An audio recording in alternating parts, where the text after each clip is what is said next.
Imagine this. Simple Sam puts $100 in a drawer. He closes the drawer and forgets about it. 1 year later, he opens the drawer. The money is still there. Same paper, same number, same $100. But there is one problem. That $100 can buy less than before. No one touched the money, no one stole the paper, but somehow, part of its value disappeared. That invisible thief is called inflation. Inflation does not steal your money by taking it from your wallet. It steals your money by making it weaker. And in this video, we will explain how inflation works, why it makes life more expensive, and how it quietly reduces the value of your salary and savings. Let's make it simple. Inflation means that prices go up over time. When prices go up, the same amount of money buys fewer things. This is called losing purchasing power. Purchasing power simply means what your money can actually buy. For example, imagine that last year $10 could buy you bread, milk, eggs, and fruit. But this year, the same $10 can only buy bread and milk. You still have $10. The number did not change, but the power of that money became smaller. That is inflation. Same money, less power. Now let's look at salary. Imagine Simple Sam earns $3,000 every month. This year, his salary stays exactly the same, still $3,000. But prices go up. Rent becomes more expensive. Food becomes more expensive. Fuel becomes more expensive. Electricity becomes more expensive. So even though Sam's salary did not go down on paper, his real income went down. Why? Because his salary now buys less than before. This is one of the most dangerous things about inflation. It gives you a hidden pay cut. Your boss does not reduce your salary. Your bank account still shows the same number, but your life becomes more expensive. So you start feeling poorer even though your income looks the same. That is why inflation is sometimes called the silent thief. It does not break into your house. It does not take cash from your pocket. It simply makes every dollar weaker. Now let's go to the supermarket. Last year, Simple Sam went shopping with $50. He bought bread, milk, eggs, chicken, rice, apples, and coffee. His basket was full. This year, he goes to the same supermarket with the same $50. But now, prices are higher. So he has to remove something from the basket. Maybe no coffee, maybe less chicken, maybe fewer apples. The money did not disappear, but his lifestyle became smaller. That is inflation in real life. Inflation is not just a number on the news. It is the moment you stand in front of a shelf and say, maybe I don't need this today. It is when you buy less food with the same money. It is when your rent takes a bigger part of your salary. It is when your savings feel less useful than before. Now you may ask, why do prices rise in the first place? There are several reasons. The first reason is simple. Too much money chasing too few goods. Imagine there is only one bicycle for sale, but 10 people want to buy it. If all 10 people have money and really want that bicycle, they start offering higher prices. The price goes up. This can happen in the economy too. When people have more money to spend, but there are not enough goods and services, prices rise. The second reason is higher production costs. If fuel becomes more expensive, transportation becomes more expensive. If transportation becomes more expensive, food and products become more expensive. If workers need higher wages, businesses may raise prices to cover the extra cost. So when the cost of making or moving products goes up, the final price often goes up too. The third reason is supply problems. If factories slow down, if shipping becomes difficult, if crops fail, or if wars affect production, there may be fewer goods available. And when goods become harder to find, prices usually rise. The fourth reason is expectations. This one is interesting. If people believe prices will rise tomorrow, they may buy more today. Businesses may also raise prices early because they expect their own costs to rise. And when everyone expects inflation, their behavior can actually make inflation worse. So inflation can come from demand, costs, supply problems, and fear about the future. Now let's talk about savings. Simple Sam saves $1,000 in a bank account. The bank gives him 2% interest after 1 year. So his money becomes $1,020. At first, this looks good. His money increased.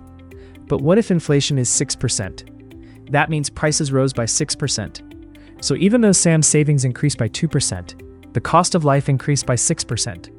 In real terms, Sam lost purchasing power.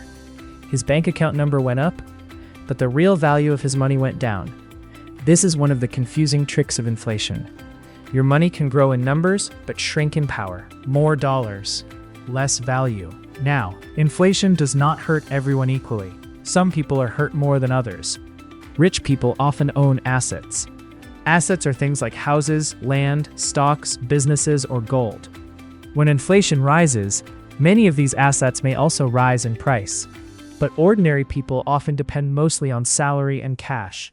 And cash is exactly what inflation weakens. So a person who owns a house may see the value of the house rise. But a person who rents the house may just pay higher rent. A person who owns a business may raise prices. But a person with a fixed salary may struggle to keep up. This is why inflation can make inequality worse. It hurts people who depend only on wages. It hurts people with weak savings. It hurts people who cannot easily increase their income. Inflation is not just an economic problem. It is a daily life problem. Now, what do governments and central banks do when inflation becomes too high? One common tool is interest rates. Think of the economy like a car. When inflation is too high, the car is moving too fast. The central bank can raise interest rates. Higher interest rates make borrowing more expensive. People borrow less. Businesses borrow less. People spend less. Demand slows down, and inflation may begin to cool down. So interest rates work like brakes for the economy. But there is a risk. If the brakes are too weak, inflation keeps rising. If the brakes are too strong, the economy may slow down too much. Businesses may struggle. People may lose jobs. So fighting inflation is not easy. It is a balance. Central banks try to slow down inflation without crashing the economy. Now let's talk about how inflation changes people's behavior. When prices are stable, people can plan. They save money. They compare prices. They think carefully before buying. But when inflation is high, people become nervous. They think, prices will be higher tomorrow, so maybe I should buy today. Some people rush to buy gold. Some people buy foreign currency. Some people buy property. Some people make risky investments. Inflation creates fear, and fear can push people into fast decisions. Sometimes good decisions, sometimes very bad decisions. This is why understanding inflation is important, because when you understand what is happening, you are less likely to panic. You start asking better questions. Not only, how much money do I have, but also, what can my money buy? This is the key idea. Money is the number. Value is what that number can buy. If you have more money but everything is more expensive, you may not really be richer. And if your salary increases by 5%, but prices increase by 10%, your real income still went down. This is why we must always think about real value, not just numbers. So how can people protect themselves from inflation? This is not financial advice, but there are general ideas that people use. First, understand the difference between money and value. Do not only look at the number in your wallet, look at what that number can buy.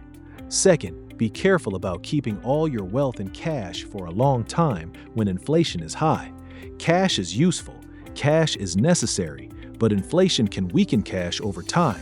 Third, build skills that can increase your income. One of the strongest protections against inflation is the ability to earn more. If your skills become more valuable, your income may have a better chance of keeping up with rising prices. Fourth, learn about assets. Assets may include education, tools, businesses, real estate, stocks, or other things that can hold or grow value over time. Fifth, control debt. Debt can become dangerous when interest rates rise, and when life becomes more expensive, monthly payments become harder to manage. The goal is not to panic. The goal is to understand. Inflation is not magic. It is not a mystery. It is the slow loss of money's purchasing power. It makes salaries feel smaller. It makes savings weaker. It makes daily life more expensive, and it forces people to think differently about money. So the next time you hear that inflation is 5%, 8%, or 10%, remember this: that number is not just economic news. It is a measure of how much harder your money has to work to give you the same life. Inflation does not steal your money by taking the paper from your hand. It steals your money by reducing what that paper can do. It does not empty your wallet. It weakens your wallet. It does not erase your salary. It makes your salary buy less. That is why inflation is the silent thief. Same money, less power. Same salary, smaller lifestyle. Same savings, lower value. And once you understand that, you start seeing money differently. Because the real question is not, how much money do I have? The real question is, how much can my money buy? If you want more simple Stickman stories about money, economics, business, and the world around us, subscribe to the channel.